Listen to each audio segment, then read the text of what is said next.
Buenos días, bienvenidos y bienvenidas a una nueva edición de Ciencia Ficción, el espacio dedicado a los aficionados a la ciencia, un espacio para el debate científico organizado desde la plataforma de divulgación Divulga UNED y desde el máster en Periodismo Científico y Comunicación Científica de la UNED. El tema que centrará el debate de esta edición es precisamente la divulgación científica. Esa comunicación cuyo objetivo es tratar de trasladar la ciencia a la ciudadanía, tratar de trasladar los contenidos de la investigación científica a todo el mundo y comunicarlos para el conjunto de la sociedad. Tenemos con nosotros a divulgadores y divulgadoras excepcionales. A mi derecha, voy a empezar a presentaros por mi derecha. Ella es Lorena Sánchez, redactora jefe de la revista Cuo, que seguramente todos conocéis. Encantada de estar aquí. A su derecha, Ismael Pérez, que es director ejecutivo de la revista El Escéptico y director también de la Sociedad para el Avance del Pensamiento Crítico. Hola y gracias por la invitación. ¿Qué tal, Ismael? Y a su derecha es Laura Jiménez Almendros, que es coordinadora de producción de la Plataforma para la Divulgación Científica de la Universidad Complutense de Madrid. Buenos días. Y por último, también a su derecha, y ya frecuente en estos debates, Jesús Zamora Bonilla, que es catedrático del Departamento de Filosofía de la Ciencia de la UNED y además director del máster en Periodismo Científico. ¿Qué tal, Jesús? Hola, bienvenidos, gracias. Pues bueno, la divulgación científica, precisamente como decía, el objetivo de todos los que trabajamos en este ámbito es tratar de divulgar, es decir, de compartir las investigaciones científicas y de hacer avanzar, por utilizar el nombre de la sociedad que preside, es decir, que dirige, para hacer avanzar el pensamiento crítico y el pensamiento científico. Bueno, ¿cuál es la situación? Es decir, ¿cómo está un poco el terreno de juego? ¿Cuál es el estado de la divulgación en España? Y bueno, somos de alguna manera parte de una batalla, si lo queremos ver así, por el avance del pensamiento científico frente a los oscurantismos y al pensamiento mágico, etcétera. ¿Cómo vamos? ¿Vamos ganando? ¿Vamos perdiendo? Bueno, si hubiera que decirlo en términos de ganar o perder, creo que vamos perdiendo, lamentablemente. Sí, tal vez creo que audiencia hay, por así decirlo, es decir, sí que creo que la ciencia interesa a la gente, es decir, se puede experimentar de varias maneras. Cuando uno habla de dinosaurios o galaxias, casi todo el mundo presta mucha atención, pero tal vez donde estamos fallando es en transmitir lo que es el pensamiento científico. Entonces acaba por venderse como ciencia cosas que no son y la gente puede estar un poco perdida en ese aspecto. Entonces, bueno, creo que es importante no solo transmitir el conocimiento científico, hacerlo accesible al que no es científico y es lego en la materia, sino también intentar explicar un poco pues, cuáles son los mecanismos del pensamiento científico para que cualquier persona pueda aplicarlos y discernir, bueno, esto me están contando es ciencia y esto me están contando no es pseudociencia o algún otro tema que no tenga nada que ver. Bueno, pues si los divulgadores y divulgadoras somos de alguna manera los responsables de trasladar la investigación científica y el avance del conocimiento al conjunto de la sociedad, a mí me gustaría plantearos cuál es la situación, ¿no? En qué momento está la transmisión de la ciencia. Hay autores que hablan de un retroceso, de un declive del pensamiento científico, otros son más optimistas. ¿Cómo lo veis? Yo desde la perspectiva que vivo, yo creo que somos herederos de un gran momento para la investigación en la ciencia. Si veis, a partir de la década de los 90 cuando se produce un boom en investigación y ciencia, y somos nosotros los responsables de divulgarlo, primero de asimilarlo y luego de divulgarlo. ¿Qué ocurre? Que somos una generación de periodistas formados con un tipo de formato de divulgación, a los que además nos llega una avalancha de nuevos medios para difundir y divulgar la ciencia de otra manera. Entonces, yo lo que creo es que tenemos un montón de ciencia nueva que divulgar, y hablo es que estamos en los tiempos, somos herederos de cuando se secuencia el genoma humano, del boom de Internet, de los escáneres que permiten ver el cerebro por dentro y de cómo actúan. Tenemos que saber divulgar todo esto y hacerlo de una forma atractiva. Conocemos un medio, que es el papel. Nos viene una avalancha de nuevos medios para poder divulgarlo que no conocemos. Entonces, creo que somos unos mutantes. Tenemos que adaptarnos a esta nueva situación, sin cambio generacional. O sea, somos los mismos periodistas que hacíamos periodismo en papel, los que ahora tenemos que hacer un periodismo híbrido. con un montón de ciencia que divulgar y además muy atractiva, que conecta muchísimo con el quehacer humano, ¿no? Entonces estamos en ese momento. Es un momento que puedes vivir como un reto o quedarte ahí. Y esto ya depende pues, de las nuevas generaciones de periodistas que estáis formando, ¿no? Que se forman en universidades pues, cada vez más activas en cuanto a la presencia, la cercanía con el científico, la cercanía con el medio de divulgación. Fijaos que ahora cualquier alumno puede difundir o puede divulgar ciencia. Cualquiera a quien le interese. Y lo puede hacer a través de un blog sin apenas inversión económica. Yo los veo un poco como yo recuerdo estudiar en periodismo los líderes de opinión, que son la gente que transmitía la información ciencia pues en una cena entre amigos, en un pub, pues a ellos les llegaba la información de ciencia y ellos divulgaban. Ahora tienes una plataforma para ti, que se llama Internet, y puedes hacer un montón de cosas a través de ella. Jo, es interesantísimo, tienes un abanico de receptores muchísimo más grande, ¿no? Y estamos ahí. Hablando de pubs, una de las iniciativas de las que luego le pediré a Ismael que nos hable es la de ciencia en el pub, ¿verdad? Escépticos en el pub. Escépticos en el pub. Tratar de... Sí. Bueno, luego te pediré que nos cuentes, pero hablando de este tema, si no me equivoco, tu postura es ligeramente más pesimista, no tanto respecto al futuro como al presente. Sí, no, a ver, yo pienso que se hace más divulgación que nunca hoy en día. Va a haber que hacer mucha más porque, en fin, si te paseas un poco por Internet, la cantidad de noticias científicas, de nuevas investigaciones, resultados que salen, puede ser llegar a un poco apabullante a veces, ¿no? Es prácticamente imposible estar en la última línea de todas las líneas de investigación. Pero, por ejemplo, en el quinto Congreso de Comunicación Social de la Ciencia se planteó que había como cierta dicotomía, es decir, cada vez hay más divulgación científica. Si preguntas a la gente, en estadísticas que dijeron allí, la gente dice que la ciencia es importante, es muy importante para la sociedad, pero en cambio mucha gente, por ejemplo, recurre a pseudomedicinas que no son científicas y es como una dicotomía. Entonces, a lo mejor el problema es que no sabemos transmitir exactamente qué es la ciencia o cómo es la ciencia. Y eso es lo que hace que haya esa doble dicotomía de la ciencia es interesante, merece la pena saber de ella, pero a la vez no la uso, ¿no? Que es un poco como contradictorio. Entonces, no sé en qué punto. Y en cuanto a los nuevos medios que hay, pues creo que abren posibilidades realmente interesantes. Si haces un blog de divulgación científica, a mí lo que más me gusta es el feedback que tienes. Automáticamente alguien puede entrar y responderte a lo que tú has dicho, estoy de acuerdo, me gusta, no me gusta, en esto incluso te has equivocado. Y es una realimentación que antes pues, con los medios tradicionales no se tenía, o se tenía de una forma mucho más lenta, no tienes que esperar que te llegue la carta del lector y que te diga. Entonces creo que abre muchas posibilidades el mundo digital para llegar más al público de una forma más entretenida, amena y despertar más el interés. Creo, de hecho, que esa es una de las especialidades que estáis trabajando desde la plataforma, ¿verdad?, de la Complutense, el adaptaros a nuevos formatos, a los medios audiovisuales. Sí, uno de los objetivos y metas que nos hemos marcado es encontrar esos nuevos formatos audiovisuales, multimedia, que permitan que la ciencia llegue de una manera atractiva. Entonces yo creo que estamos en una época, como bien has dicho, donde la información está, contenido y temas interesantes están, pero la manera en la que los servimos o los acercamos a la gente no es yo creo la apropiada. Tenemos la idea de que la ciencia se transmite de una manera aburrida y es tan apabullante a veces, como decíamos, que lo importante ya no es dónde está la información, sino qué filtro escogemos. Y ese filtro no tiene por qué ser algo que te haga pensar que no puedes disfrutar de la ciencia y de las...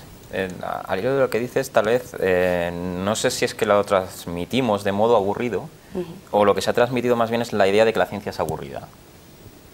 No sé hasta qué punto muchas veces parece que en las sociedades eso es aburrido o es muy difícil.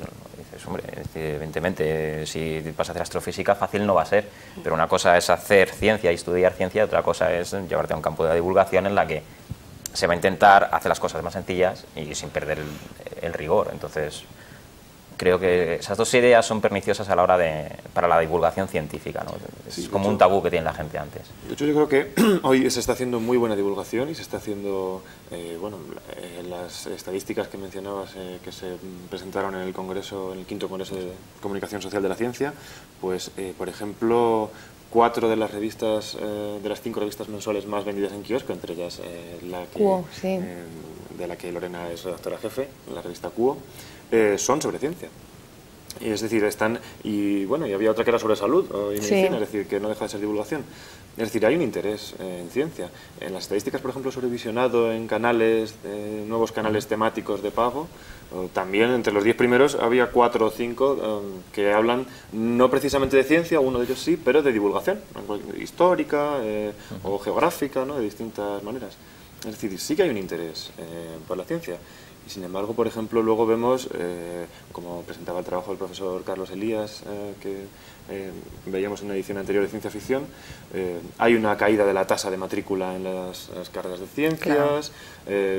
Es un momento ambiguo, es un momento de transición. ¿Cómo se ve esto, Jesús, desde la filosofía de la ciencia y desde las universidades? Desde la filosofía de la ciencia no tengo mucho que decir sobre el tema, ¿no?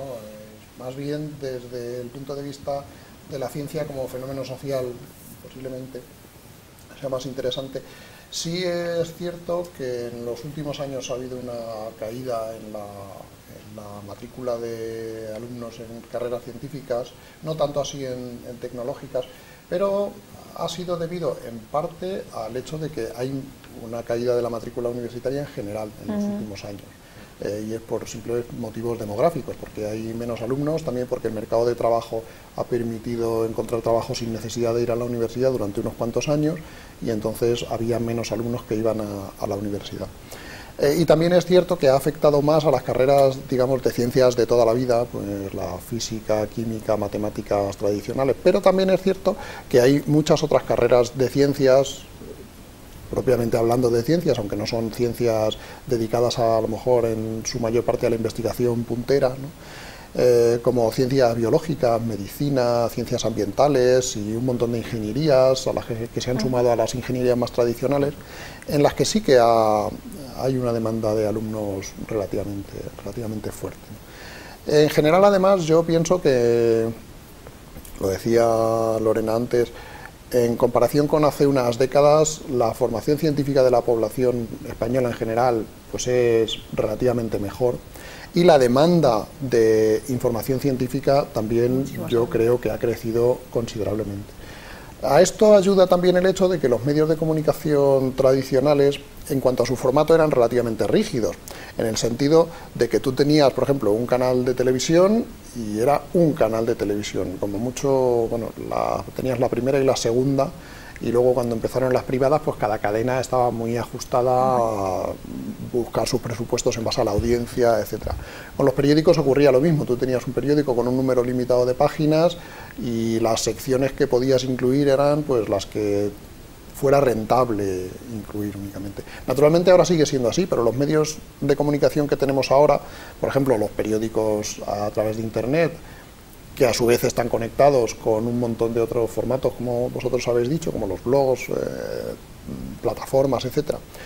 Y por otro lado, las televisiones, que ahora no son únicamente un canal, sino que gracias a la TDT pues también pueden ofrecer una serie y a la televisión por satélite, etcétera, pueden ofrecer una serie un abanico muy amplio de canales, pues sí que estamos viendo que se puede especializar la oferta, que antes un periódico incluía las noticias que entrarían en un telediario de media hora, por así decir, pero ahora en cambio un periódico incluye mucha más información. No toda ella a lo mejor está reflejada luego en la edición en papel, pero sí que en las ediciones digitales hay un hueco. Además ahora prácticamente todos los periódicos nacionales tienen una sección de ciencia, algo que cuando empezamos con el máster de periodismo científico hace 4 años solo la tenía una sección diaria, había otros que la habían tenido semanal, pero una sección diaria solo había un periódico, El Mundo, que la tenía, y ahora prácticamente son todos, con lo cual sí que está creciendo. Los canales temáticos en las televisiones también hay varios canales de pago, de documentales, lo cual, por cierto, me sugiere otra reflexión, que es que efectivamente en la TDT en la que estamos entrando ahora ya obligatoriamente, no hay prácticamente ningún canal científico, cultural, gratuito, salvo algunos un poco institucionales. Está previsto que desarrolle una televisión española, pero estamos a la espera todavía de qué es lo que van a hacer. En cambio, la divulgación científica en televisión se está haciendo ahora muy buena, pero de pago. Que la haya de pago significa que hay demanda.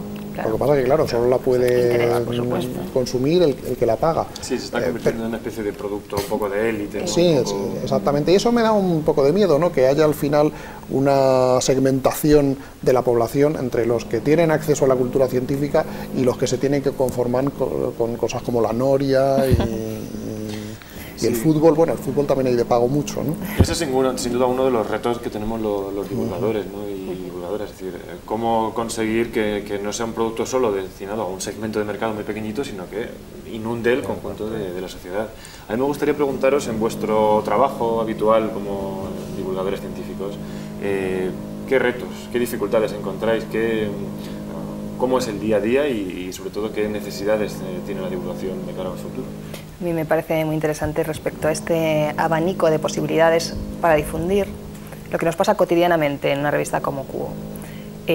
Os pongo un ejemplo. Nosotros hacemos un reportaje mensual con colaboraciones de gente, de nuestros amigos de Facebook. Es decir, ya coges Facebook, los que están nuestros amigos en Facebook hacen aportaciones sobre un reportaje. En este caso decidimos hablar de los errores en la ciencia ficción clásica, que te viene muy ad hoc para tu programa. Entonces contactamos con un blogger de ciencia que es un profesor de una universidad de Oviedo, que igual conocéis, Sergio Palacios. Sí, sí. Él es físico de formación, tiene un blog sobre ciencia ficción y él es quien nos va a hacer el reportaje sobre los errores clásicos de la ciencia ficción. Tiene ese reportaje que vamos a publicar en papel, fijaos la convergencia de fuerzas. Vamos a publicar en papel, tiene las aportaciones de la gente de Facebook, el texto de un profesor que tiene un blog, que es el que finalmente se publica. Nosotros aportamos algo más para nuestra página web y es crear unas imágenes en exclusiva, en este caso de Avatar, porque por supuesto hablaba de Avatar, que era la razón por la que hacíamos un reportaje de ciencia ficción en ese momento, es decir, el gancho de actualidad que necesitamos como percha para hablar de esto. Aportamos unas imágenes en alta resolución que te puedes descargar en la web como salvapantallas. ¿Qué ocurre? Cuando esto se publica tiene la influencia de la gente que viene por Facebook, del texto de un profesor universitario, por supuesto el gancho periodístico que damos los que sabemos hacer periodismo. Además, cuando se publica en la web, el blogger, que es el Sergio Palacios, apunta a nuestra web, con lo cual duplica las entradas en nuestra página web. Es decir, que vivimos en ese momento de convergencia a la hora de difundir algo. No os imagináis el éxito. Después, en cuanto a la gente pues, que te cuenta, pues no estoy de acuerdo con esto, aquello sí que me gustó, me interesa. Claro, hay de pronto muchísimo interés, despierta muchísimo interés porque viene por muchos sitios. Claro, nosotros, en revistas como Cuo, nosotros somos herederos del popular science, de la ciencia para el popular. Pero esto tiene un siglo. Esto no es una cosa nueva, es algo que nosotros nos apuntamos a ese carro que se inventan los americanos y que también en Europa, y que por supuesto es un carro en el que confiamos, y es hacer divulgar el conocimiento, la cultura, el ADN y también pues de dónde vienen los Oscars de una forma muy amena y entretenida. Y en eso estamos. Y ahora el reto, yo creo, por lo que nos preguntabas, es hacerlo de distintas maneras, emplear todas las posibilidades que tienes para divulgar esto sin perder el atractivo, sin perder la calidad, que yo creo que eso es lo que te diferencia como medio de comunicación, la calidad respecto a la inversión. Por supuesto tienes que invertir para hacer un periodismo de calidad, ¿no?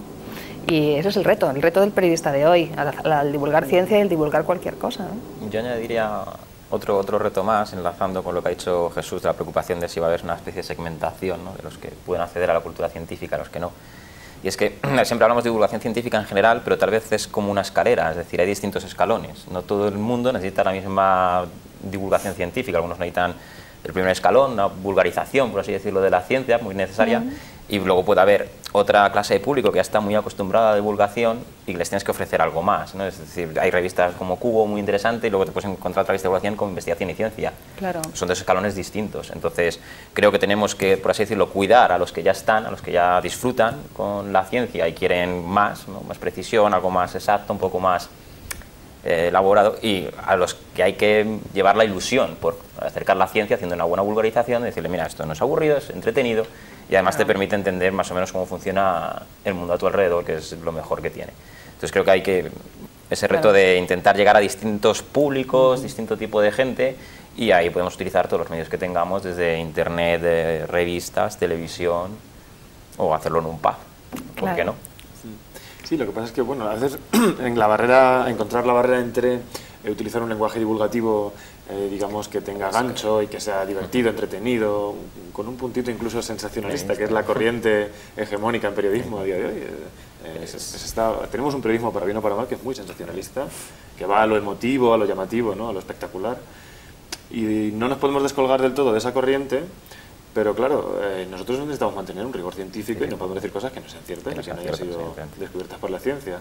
Y en ese sentido, me gustaría saber cómo ves, Laura, porque los que hacemos divulgación desde la universidad, que en muchas ocasiones actuamos como fuente primaria, es decir, somos el puente directo entre el investigador y los medios. Y luego pues nos tenemos que enfrentar a papers científicos, ¿no?, a trabajos científicos, digamos, más arduos, de más ardua lectura, y a partir de ahí hacer una pequeña pieza audiovisual o un pequeño texto. Y ese encontrar el código con el cual hacerlo, a mí creo que es una de las claves, ¿no?, de hacer buena divulgación. Es que se ha tocado un tema muy interesante al hablar de la élite científica a la cual no puedes decepcionar a la hora de pues ofrecer unos contenidos, porque hay un interés, es una búsqueda activa, ¿no? Nosotros siempre en los medios hemos distinguido aquel que consume lean forward, ¿no?, echado hacia adelante, buscando activamente, y el que llega a su casa y se sienta, reposa y quiere que le den algo más masticado. Yo creo que en ambos niveles debemos pensar cuáles son los grados en los que debemos dosificar esa información y justo ir buscando esa manera en la que no nos quedemos a la zaga de las nuevas tecnologías, estar a la altura de formatos que se adapten a esas formas de consumo, por ejemplo, más cortos, por ejemplo, más atractivos. Sí, estamos, ¿no?, en la cultura de lo fragmentado, del discurso breve, más de 10 minutos 59 segundos. Y a veces iba a decir 10 minutos en Internet, y es demasiado. Es cierto que hay que ir dosificando las cosas de una manera muy comedida. Y luego otro tema importante era, pienso yo, la financiación dentro del mundo de la divulgación, porque por un lado Internet hace que todo se llegue y no se vea clara la vía de financiar al que ha creado ese contenido. Por otro lado, exigir derechos por algo que es conocimiento común tampoco es lo más justo. Claro, entonces los bloggers están produciendo difusión de conocimiento, y además cada vez más las licencias como Creative Commons, etcétera, con las cuales se publican los contenidos en la web de divulgación. Por ejemplo, la web de divulgación pública, que es la plataforma Sync, todo lo que publican es Creative Commons, no es difusión de la ciencia. Eso a la vez encuentra luego un problema para las revistas o televisiones, etcétera, que obviamente tienen que darle rentabilidad a esos contenidos. Claro, a mí me parece una manera estupenda para la propagación y para que se expanda el contenido, para que todo el mundo tenga acceso. Entonces hay que pensar en otra para la que permita financiar esos contenidos en el momento de crearse, no en el de difundirse. Creo que es otro reto, ¿no?, encontrar nuevas vías de financiación para poder ofrecer todo el contenido, pero que se pueda vivir de ello, ¿no? Yo no sé, Jesús, ¿cuál es tu opinión con respecto al sistema de divulgación de la ciencia, en esa dicotomía entre público y privado en la que nos movemos, y en la digamos, necesidad de un apoyo desde el sector público o desde las televisiones públicas, espacios destinados a la divulgación? Por ejemplo, yo creo que uno de los problemas importantes es que una de las tareas que han tenido que hacer las televisiones públicas, por ejemplo, es establecer estándares de calidad, establecer unos, digamos, atender a las demandas de las minorías que no sostienen ciertas programaciones, hasta que alcanzan un cierto escalón. Por ejemplo, levantar unos programas de divulgación que fomenten un gusto por la cultura científica y que abran un mercado en el que luego se pueda operar. Bueno, aquí hay dos problemas. Uno es el problema de la rentabilidad de los medios de comunicación, que obviamente es un problema que está ligado, como a todos los demás contenidos de los medios de comunicación, está ligado también a la divulgación científica, pero es un problema general que no se va a resolver por lo que ocurra con la divulgación científica. Es decir, el problema de la financiación de los medios de comunicación, como prácticamente de todos los contenidos que pueden ser digitalizados, obviamente, pues es que el coste de reproducción es cero y el coste de producción no. Por lo tanto, pues es un problema que desde luego los que trabajáis en revistas o en medios de comunicación pues seréis muy conscientes de él. Entonces, ese problema básicamente la única solución que tiene en el mercado, porque es un problema de mercado, es conseguir producir un producto, valga la redundancia, que sea lo suficientemente atractivo para que la gente lo compre. Y que aun pudiendo tener acceso a esos contenidos de forma gratuita en otros sitios, el medio le aporte un plus que le hace atractivo, lo suficientemente atractivo como para comprarlo. Por ejemplo, aquí un sector que no ha tenido, lo que de momento por lo menos, esta dificultad y al contrario parece que está creciendo, es el de la divulgación científica a través de libros. Los libros de divulgación científica, que son por otro lado, junto con las revistas, el formato tradicional de divulgación, pues como los libros son más incómodos de leer de momento en PDF, en fin, ya veremos dentro de 2 o 3 años, pero los libros de divulgación científica pues sí parece que es un mercado relativamente en auge en comparación con otros. Seguro que los editores dicen que no, pero eso va en el puesto de ser un editor, siempre te dirá que no es rentable. Pero digo que es un problema de mercado que tiene que resolverse con algún mecanismo de mercado. Por otro lado, el tema de convencer a la sociedad de que la investigación científica es uno de los activos principales de la sociedad y hay que apostar por él, y es en lo que está basado el progreso económico y el progreso social, o por lo menos uno de los pilares. Y además que la investigación científica se hace en instituciones que trabajan sin ánimo de lucro, como son las universidades o los centros de investigación, la mayor parte de ellos por lo menos. El problema es cómo convencerles de que además de investigación hagan divulgación. Ese es el apoyo que sí que ha tenido desde los Ministerio de Ciencia e Innovación, Ministerio de Educación y Ciencia anteriormente, en los últimos años, crear una plataforma, no solo la plataforma que existe como tal, la especie de agencia de prensa, de plataforma SYNC de la que habéis hablado, sino crear un canal institucional en el que se dé como algo natural el hecho de que las instituciones dedicadas a la investigación, además de investigar, reciben dinero de la sociedad y tienen que pagar a la sociedad en forma de transmisión de ese conocimiento. Y eso naturalmente no es una solución de mercado, eso es algo que se hace desde la administración, ¿no? con dinero público. Y conseguir que lo que se haga en uno de estos sectores, más fomentado por el sector público, vaya en beneficio de lo que se pueda conseguir en el privado y viceversa, pues yo creo que es el gran reto que tenemos por delante.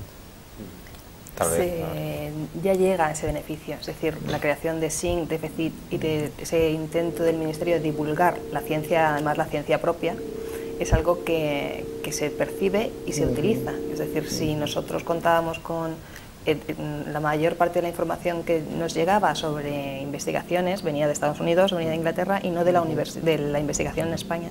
Entonces, FECIT y SYNC cumplen esa función que no existía, ¿no? Que son las de Eureka Alert y agencias de distribución de noticias que nos llegaban desde, publicabas antes que una universidad americana había descubierto un nuevo tipo de escarabajo que sí ocurría aquí en Cádiz porque no te enterabas. Y ahora sí, ahora de hecho nosotros la proliferación de noticias relacionadas con la investigación en España se ha duplicado. Y perdona, el científico español tradicionalmente ha sido muy tímido de cara a los medios, ¿no? Cosa que empieza a relajarse muchísimo. Entonces yo creo que un papel importante de los medios es que les dulcifiquéis y les animéis a dar la cara. Claro, también ocurre y aparecen personajes, yo creo que la figura, yo creo que como hablábamos antes de Juan Luis Arzuaga, también dentro de estos boom y eclosión de la ciencia, Atapuerca aparece dentro de la divulgación en España como uno de los, yo creo que los españoles saben más de paleoantropología que en ningún otro país del mundo, y tiene que ver con un científico divulgador que sale a los medios y sale y escribe novelas y lo hace pues un poco yo le considero el heredero de el de los animalitos, de Rodríguez Rodríguez de la Fuente, por supuesto en su sector. Walt Disney. Claro, de alguna manera potencia la divulgación de... Por supuesto, la gente, mucha gente sigue preguntándose si cromañones, neandertales, y se quedan ahí. Pero mucha gente tiene mucho conocimiento sobre evolución humana gracias a esto. Tal vez a la hora de si queremos que los investigadores o los científicos hagan divulgación, habría que reconocérselo en el currículum. Claro, estaría muy bien. No creo que sea su obligación, es decir, igual que un arquitecto no divulga lo que hace, no tiene por qué, pero si un científico, aparte de realizar su trabajo de investigación en el campo en el que trabaja, decide, oye, voy a divulgar en este campo, pues reconozcámoselo como una labor que merece la pena, y entonces que esté ahí, que se reconozca en su currículum, y bueno, el que quiera que lo haga y que lo vea recompensado. Si no, es casi un altruismo que a veces no puedes hacerlo, ¿no? Estás muy ocupado, la divulgación no compensa. No compensa, entonces puede ser que hayamos perdido buenos divulgadores porque es que no me compensa y estoy sacrificando otras cosas que no puedo sacrificar. Entonces, o divulgo o investigo. O investigo, ¿no? entonces, claro, no vas a perder un balancear. investigador también por divulgar. Hay que darles algo. De todas formas, en otros países, bueno, países anglosajones fundamentalmente, que son los líderes en este terreno, está muy clara también la diferencia del científico divulgador, que no tiene por qué tener la responsabilidad de investigar, pero sí que tiene la responsabilidad. Estoy pensando, por ejemplo, en Dawkins, Richard Dawkins, pues tiene una cátedra en Cambridge, me parece, en Oxford, una de las dos, ¿no? Y es una cátedra para divulgación, para comunicación de la ciencia. Entonces, ese puesto, ese tipo de trabajo aquí en España no aparece, no está muy institucionalizado. Y yo creo que en el futuro una vía que sería muy necesaria sería que por lo menos unas cuantas universidades o centros de investigación crearan la figura del divulgador, una persona que es un buen conocedor de la ciencia, pero sobre todo es un buen comunicador. Bueno, pues ese es el contexto en el que se mueve la divulgación hoy, esos son los retos que tenemos. Gracias por haber venido y por haber estado con nosotros en Ciencia Ficción. Vamos a despedir el programa, la edición de hoy.